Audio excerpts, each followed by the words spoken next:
Bagaimana caranya pengacara bisa membebaskan terdakwa di persidangan? Serem kan kata-katanya? Oke, penasaran? Jadi kenapa terdakwa itu bisa bebas?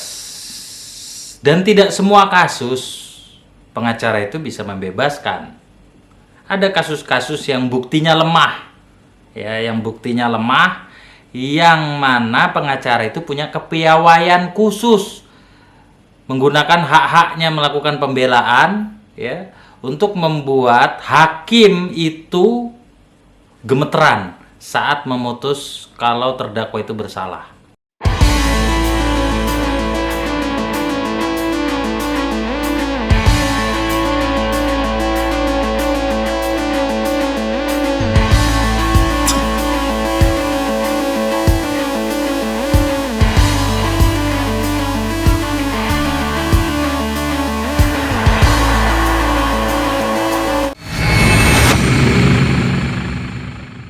Simak, jangan di skip, karena ending dari video ini itu ada kesimpulan nanti yang sahabat-sahabat bisa pahami. Oke?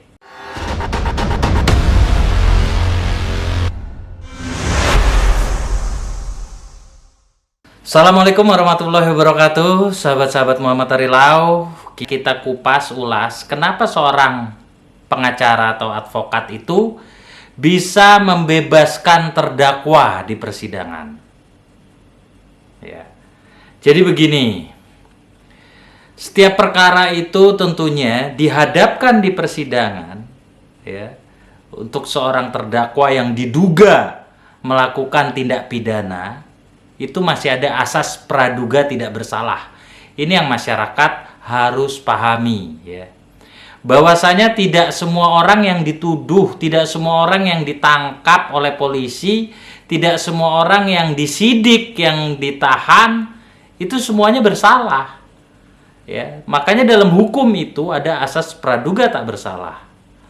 Di persidangan pun itu harus seimbang. Ada jaksa penuntut umum, ya, yang mana jaksa ini tugasnya membuktikan.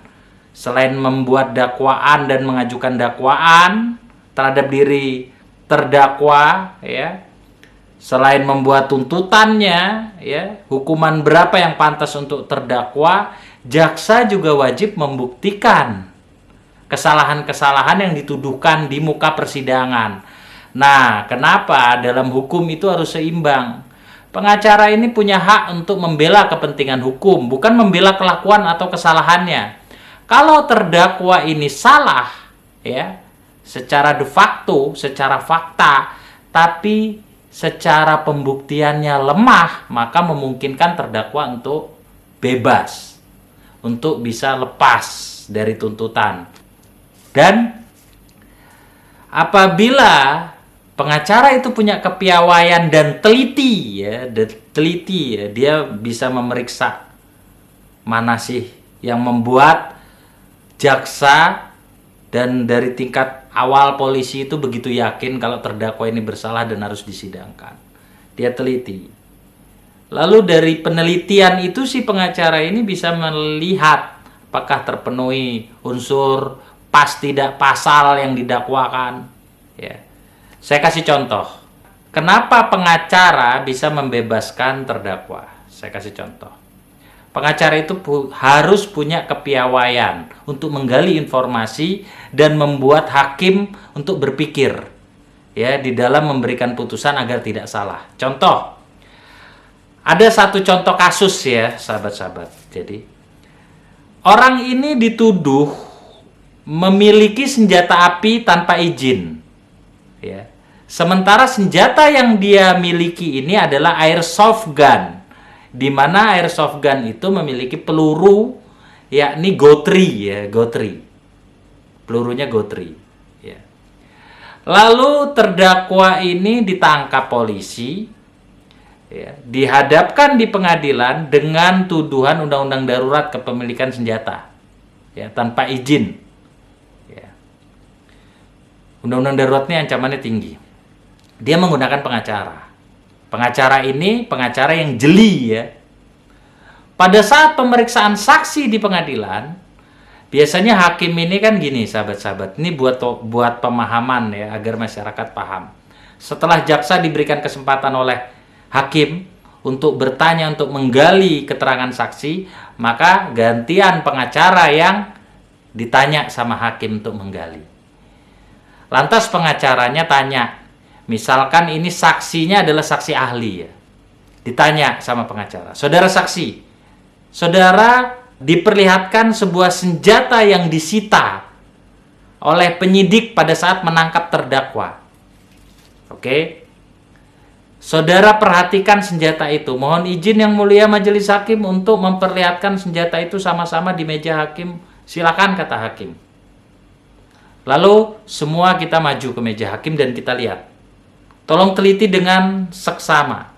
Ya, misalkan nih saya jadi pengacara ya. Saya tanyakan juga mengenai peluru. Ya, pelurunya adalah gotri. Ya, pelurunya gotri. Oke, diperlihatkan. Oke. Nah, sekarang pertanyaan saya adalah ya. Menurut misalkan harus ada dasar ya. Misalkan ada dasar perkap bahwasannya yang dimaksud dengan senjata api itu adalah yang memiliki peluru dengan proyektil bermacam-macam, ada hampa, ya, ada tajam, ya, ada karet, ya, misalkan, dan memiliki selongsong untuk menyimpan bubuk misiu untuk memacu ledakan api hingga proyektilnya itu terlepas dari selongsongnya. Pertanyaan saya adalah, nah ini yang kadang-kala pengacara ada yang luput juga. Ya. Gotri ini di mana selongsongnya, di mana bubuk misiunya, di mana percikan apinya hingga disebut senjata api. Maka saksi ahli bingung menjawab dan dia akan menjawab bahwa ya tidak ada bubuk misiunya. Itu gotri itu nggak ada selongsongnya. Berarti ini bukan percikan api yang dikeluarkan, bukan. Hanya gas. Berarti ini adalah senjata, bukan senjata api melainkan senjata gas. Iya. Yang mulia majelis hakim mohon dipikirkan ulang untuk terdakwa ini dinyatakan bersalah karena nyata-nyata saksi ahli mengatakan ini bukan senjata api. Artinya apa? Artinya dari kepiawaian dan adanya keseimbangan perdebatan antara jaksa yang membuktikan dan pengacara yang membela kepentingan hukumnya, itu hakim jadi berpikir. Jelas ya sahabat-sahabatku. Inilah yang masyarakat harus paham tentang peran dan fungsi advokat atau pengacara. Oke? Ikuti terus video ini, semoga bisa terus mendapatkan edukasi hukum dan kita menjadi orang yang paham. Karena keadilan untuk semua orang dan semua orang harus merasakan keadilan. Assalamualaikum warahmatullahi wabarakatuh.